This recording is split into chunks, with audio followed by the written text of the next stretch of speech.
morning, the internet, and I'm on the move again. I just left my campsite about 10 minutes ago, and it's just it's about 11:15. It's 20 degrees, nice blue sky, and I've just headed inland and I'm heading north towards Girona. Then I go north towards Perpignan, and then I'm going to go westerly direction towards Toulouse, and I'm going to be heading for a place called Carcassonne. And the reason why I'm going there is because I've got a big medieval castle that I want to see. And then I'm going to stop there for a few days, and then I'm going to head up to Bilbao and catch a ferry over to the UK. So that's been a week in Spain, and I just love it. The weather has been superb. I've been all around the local area. I've been into Girona. Why Girona? You know, when you see one of these things on a map, you see a place on a map and you just want to go and see it, to see what's there, and that's always been the fascination with Girona. Maybe because there was a play with the same name, I don't know, but yeah, I went to Girona.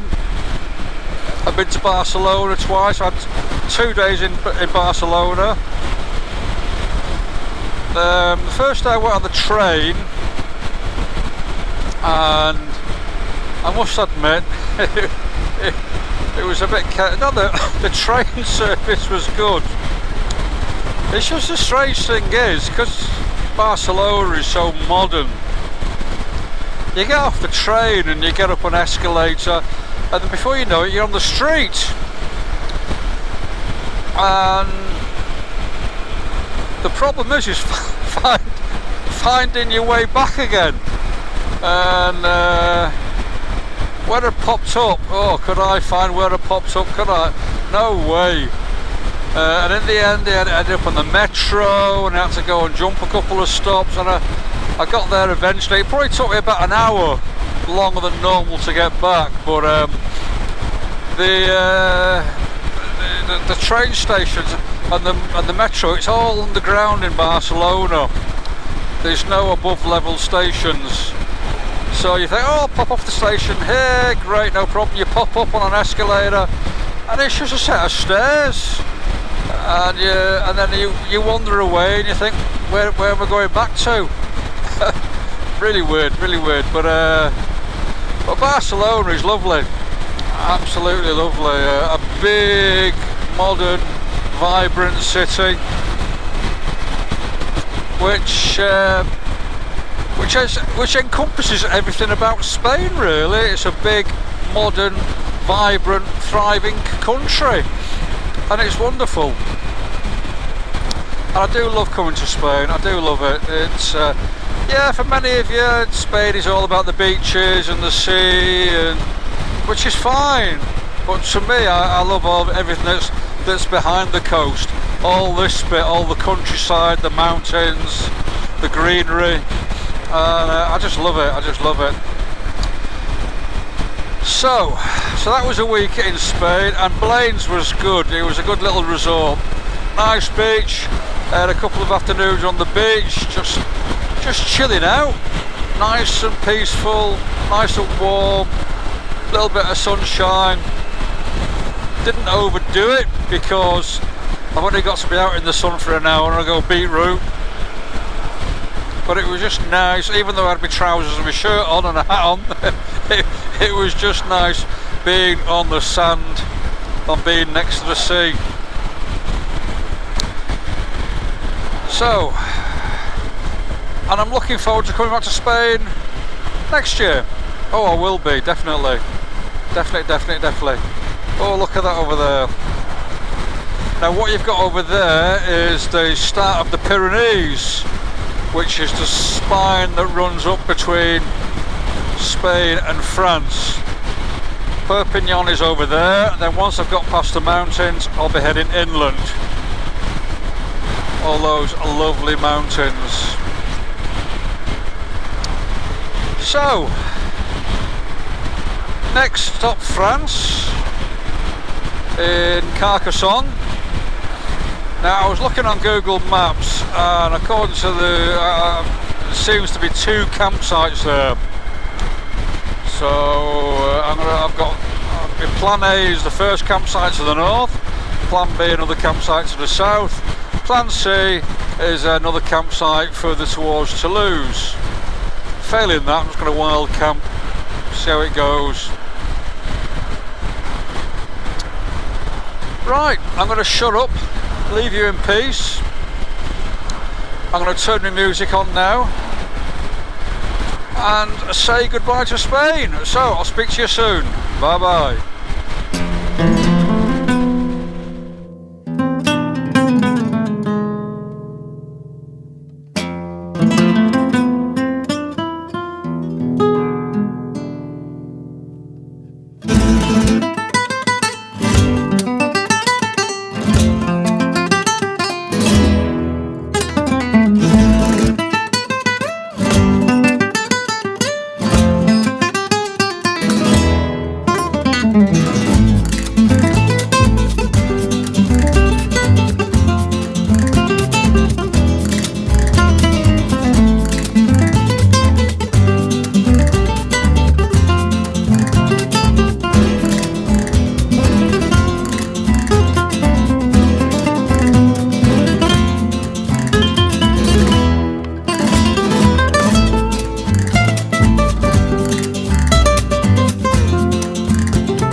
So that was the border between Spain and France, or the old border post.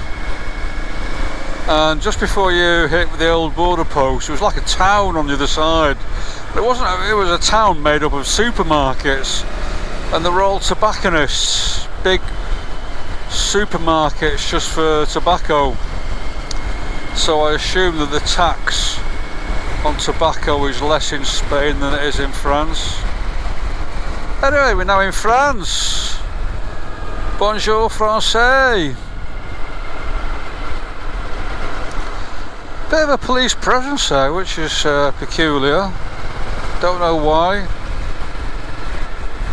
Because you get nothing on the motorway. If you're stuck on the motorway, there's nothing. But coming off there, there's just police on the border, and just passing with a load of police as well. Look at this beautiful scenery. So what I've decided to do, now I'm in France, I could have gone all the way on motorway, but I've come off because I'm too tight to pay the tolls. No, because when you get off the motorway and take the A roads and the B roads, you see more of the countryside, don't you? So that's what I've decided to do. It's a relatively short trip today, probably about 280 kilometres. What's that in old money? 240, 230 miles. So it's a short day. But and I thought I'd do the last bit on the A roads and B roads, on the A roads and B roads through the countryside.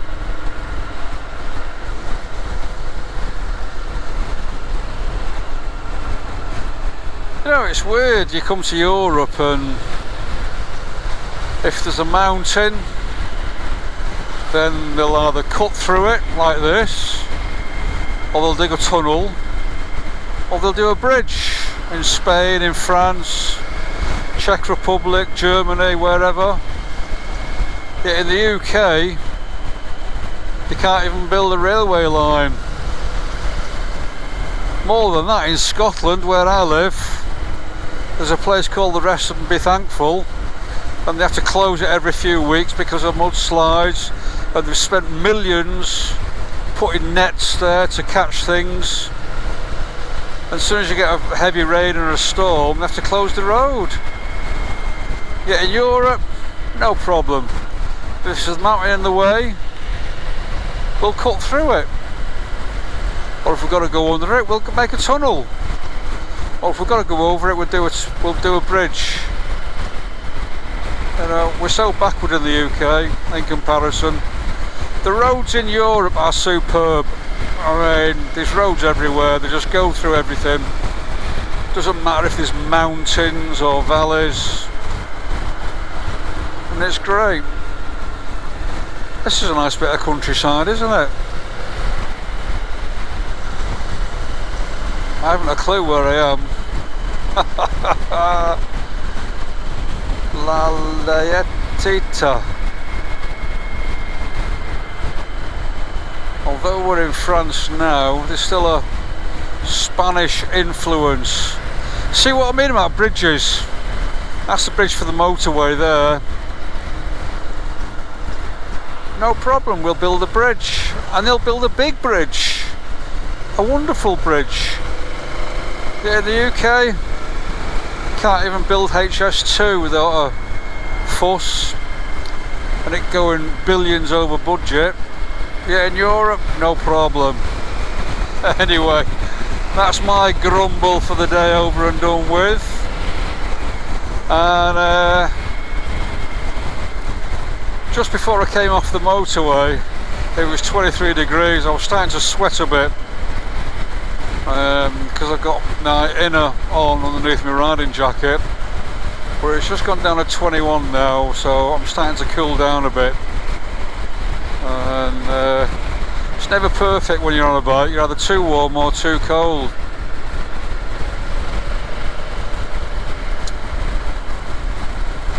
But hello France,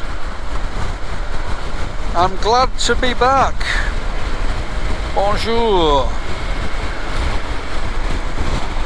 Right, I'm going to shut up, do a few more miles, speak to you soon.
Well, that was a nice little interlude. That was called Chateau La Durban, and there was a fort there from about the 1070s, and then about the 1750s it was converted into a chateau and a family home. And then from about the 1860s it stopped being a family home, and it fell into ruin. It started falling into ruin. But you go there, you get a lovely view over the town.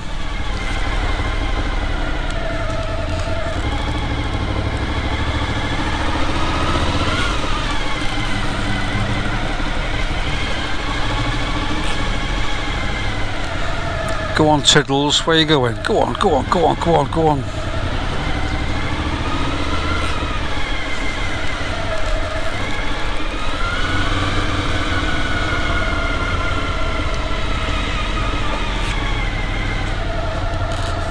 I haven't a clue where I'm going.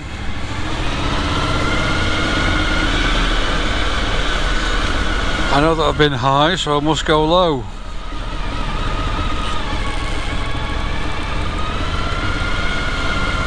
Strange thing about towns in France, they always seem so quiet, almost as though someone doesn't live there.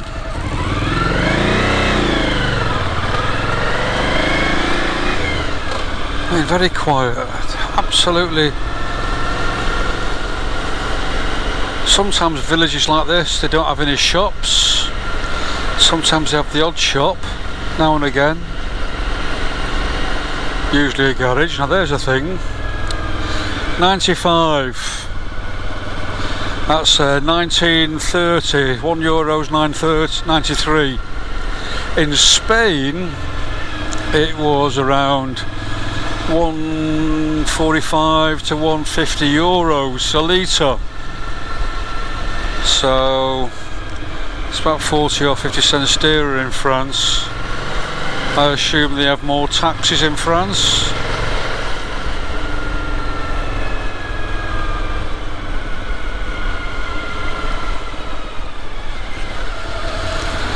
Diesel was really cheap in Spain. It was about 135 a litre. Yeah, about 135 a litre. The thing about Spanish fuel is when you're topping it up, it's got this blue colour. It's very clear, and it's got this blue tinge to it, blue hue. Looks quite nice, but I'll tell you,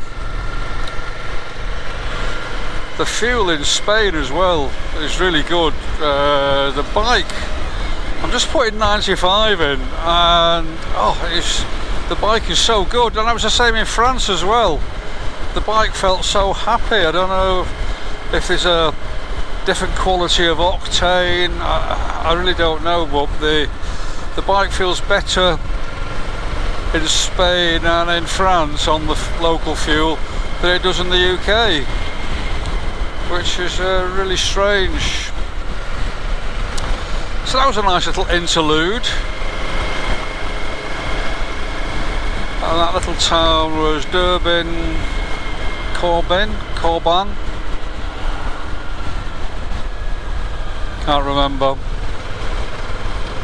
I've got a brain like a sieve. Oh, what beautiful countryside this is. This is why you need to get off the motorways and take the local routes, because you see more. Very much a winemaking region, or just behind me anyway, for the past 20-30 miles, just field upon vines. And that was another thing in that little town I've been, that little village there, Durbin. There was a river that was mostly dry there. You can see some of the river there, but it's mostly dry. So again, another indicator that they've had a really bad summer, a really dry summer. I think somewhere in the south of France they were in touching 40 degrees this summer, I think.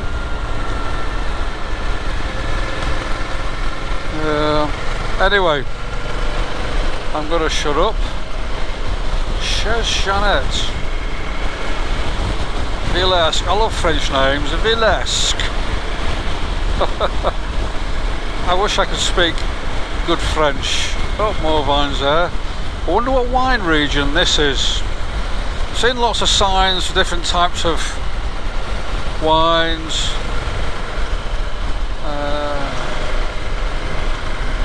I'm not sure what the region is though. I'll have a look later. But lots and lots of vines. And of course, France is the world leader in making wine, isn't it? So, oh, there are more vines there. Lots and lots of them.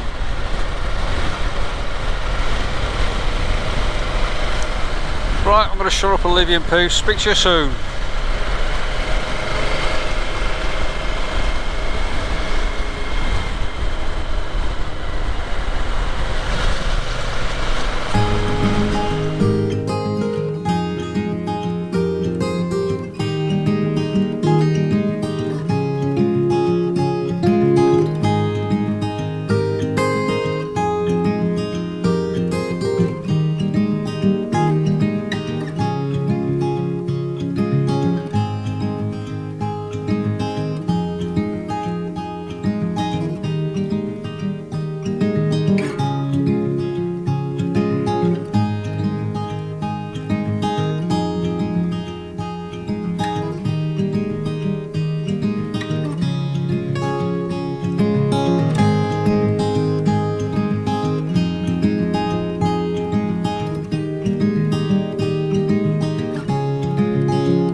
And hello the internet, and bonjour to my subscriber, because I'm in France and I'm about 6 kilometers from a place called Carcassonne, and I left Spain this morning.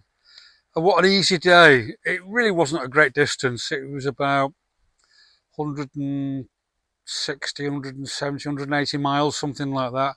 There was a lot of bendy bits, so I lost. It was hard to work out my mileage, but because I always forget to put my trip meter on. But yeah, I left Spain and I took the main roads, but as soon as I crossed over into the French border, got onto the French side, which is where the Pyrenees start, because the Pyrenees are like a spine going between Spain and France. As soon as I got past the border, I came off the main road and I just took all the A roads and the B roads. And just a little bit further north from there, you've got the Carcassonne National Park, and it is beautiful, absolutely beautiful. And I just did a squirrely route like that, and there's lots of roads that are like that, and it was absolutely beautiful. And that's what took most of the day, really, just going round and taking the roundabout route. I mean, sometimes you can do the main road. You've got to go do a big jump, go A to B as quickly as possible. So you sit on the motorway with the autostradas or whatever, and you eat the miles. But sometimes it's good to get off the motorways, and then you'll see more things. But so that was it. I went through the Carcassonne National Park, and then I eventually got here about four-ish, just after 4 o'clock in the afternoon. And it's a good campsite. It's about €14 a night. Showers are excellent. There's a supermarket, a big, massive big supermarket just down the road. It's superb. So I'm going to be here for 2 nights, because tomorrow there's a huge big castle that I want to see. And it's a medieval castle built at the turn of the... It's about 2,000 years old, really. But I've been wanting to see this castle for a long while, which is the reason why I've come here, because when I was from Spain, I could have just gone north and headed for Bilbao through Spain, but I've doubled back on myself because I specifically wanted to come and see this castle, which is what I'm going to do tomorrow. And then the day after, I'll be heading north to the north of Spain. I'm heading for Bilbao. I may stop off at Pamplona. Just depends on the weather, because apparently day after tomorrow there's a whole heap of bad weather's going to come in, which will be fun. So that's me here in France. So just enjoying myself. But the adventure is coming to a close now. So I think there'll be 2 more of these videos, maybe 1. I don't know. We'll see. See how it goes. So thanks for watching, and I'll speak to you soon. Bye bye.